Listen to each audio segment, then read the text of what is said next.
signing ang gipatigayon sa tunga sang Department of Trade and Industry kag lokal nga panguluhan kag Green Tunnel ang gidahitso na.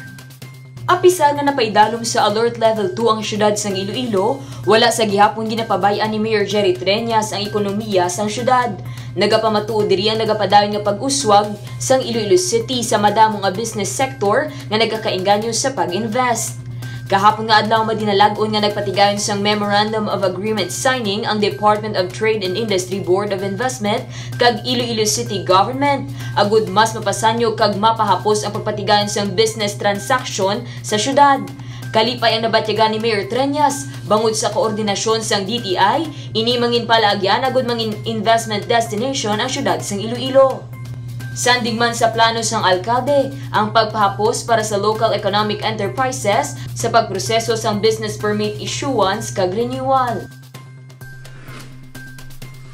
Magluwas sa pagpasanyog sang turismo kag ekonomiya sang syudad, isa man sa pokus sang alkalde ang padayon nga pagpatahom sang Iloilo City sa idalom sang Wheels Initiative Program sang alkalde. Nagpakita sang all-out na suporta sa pagpanguna sang tiay nga si Rosalie Treñas pinaagi sa pagbulig sa pagpananom sang Easter Lily Vines o kon Herald Vines nga bulak sa Green Tunnel. Ginalauman nga matapos ang pagpatukod sang Green Tunnel sa tuig 2022 nga nahamtang sa Diversion Road. Dane Raffles para sa Level Up Patrol. Pila ka mga art gallery sa syudad sang Iloilo ang ginbuksan sa publiko bilang kabahin sang Iloilo Arts Festival. Kag 23 ka mga magkahagugma ang ginkasal sa Iloilo Freedom Grandstand. Ginbuksan sa publiko ang pila ka mga art gallery sa syudad sang Iloilo bilang kabahin sang Iloilo Arts Festival nga nagsugod sang Disyembre 4. Isa sa mga ginbuksan amo ang Hublag Subong Art Gallery nga ginpahamtang sa University of the Philippines Visayas main campus. Diri makita nang nanarisari nga mga obra maestra sang nagkalain-lain nga mga Ilonggo artists sang Ilonggo art organizations.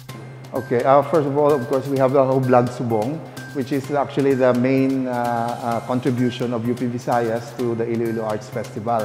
This exhibit is composed of old-time artists who participated in Hublag Arts Festival.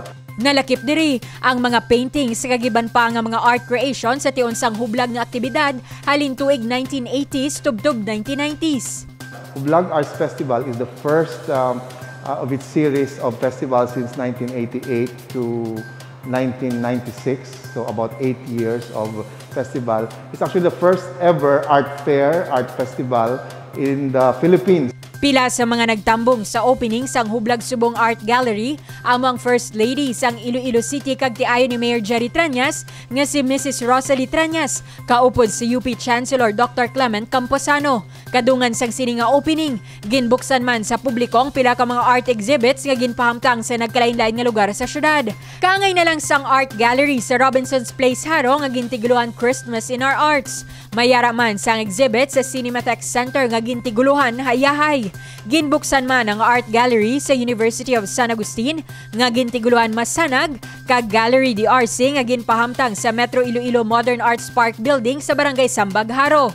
Bukas ang mga art exhibits tubtob Disyembre 29. Sa pihak nga bahin, 23 ka mga magkagugma ang ginkasal ni Mayor Jerry Treñas sa ginpatigayon nga mass wedding sa Iloilo Freedom Grandstand. Ini nagapakita lamang nga bisan sa tungas sang kabudlay kag mga pagtilaw subong at iyon sang pandemya, wala sang may makapauntat sa duwa ka tawo nga matuod nagahigugmaanay. Divine Singh para sa Level Up Patrol.